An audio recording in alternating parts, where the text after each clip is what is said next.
we can get into the discussions about where the U.S. debt is headed, but let's talk about what you think are the likely outcomes at this point, because there are a couple. Walk us through the scenario that you think is most likely to happen. Well, I think we look back to really the last time we faced a similar situation that was as perilous. That was 2011. Yeah. Once again, you had Republicans that just seized control of Congress in the previous election, a Democrat in the White House. Republicans were running at that time saying that if they were in office, they would use the debt ceiling as leverage.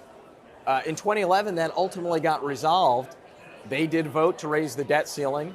They came up with an interesting mechanism that allowed the Treasury Secretary to raise the debt ceiling, and if Congress didn't approve a resolution of disapproval, then the debt ceiling increase would take effect. I think that is very much a scenario I could see happening again this time around.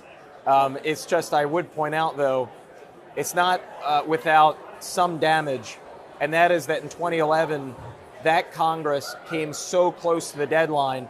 That's when the United States received the first ever credit downgrade in our history. Only one of the three agencies at that point. It was S&P that downgraded the U.S. Moody's and Fitch were Did not. But I think they would this time, and they've been clear on that. So that downgrade is very important. What about the Speaker McCarthy's? This is also an unusual situation where we have a Speaker in the House who really feels in a much more tenuous position than previous speakers. How is that impacting things?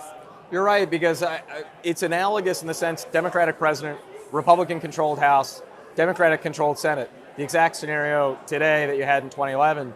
But there is one key difference, and that is we have a Republican speaker who has a much lower majority today.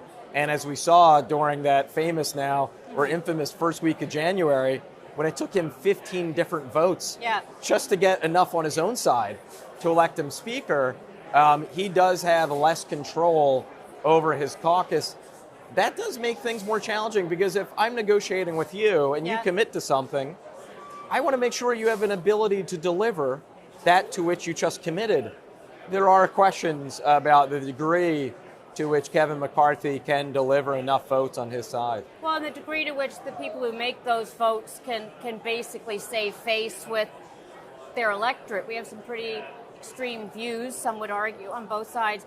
Do you think that that's going to be an issue? Again, not this first vote, but what they'll be on the record for when it comes time for that second vote, because these things now come in a pretty regular. Not to get into too much of the political weeds, but you really have to draw a distinction on the Republican side between those members who are in the minority of their members are in really competitive general election districts. Yeah. So they kind of have one set of political calculus. The solid majority of members on their side, though, are in districts that aren't very competitive in a general election, that frankly would be very difficult for a Democrat to win. The race for them is the primary. Yeah. And so their motivation on this issue and other issues has been, frankly, to appeal to the average Fox News viewer, or maybe now Newsmax viewer. It is to appeal to that sort of right-wing ecosystem where, let's face it, they would face some real political risk if they stepped out of a box and compromised on anything. That does make achieving some sort of compromise on any issue more difficult.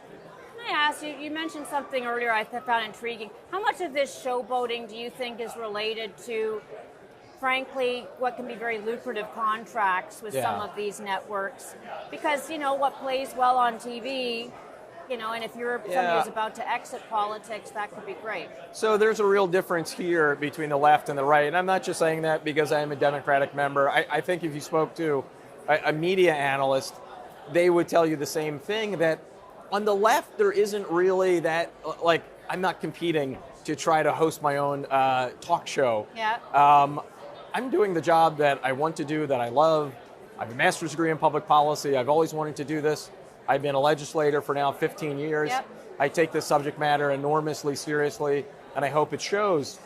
For some on the right, they're not motivated by that same set of issues and interests.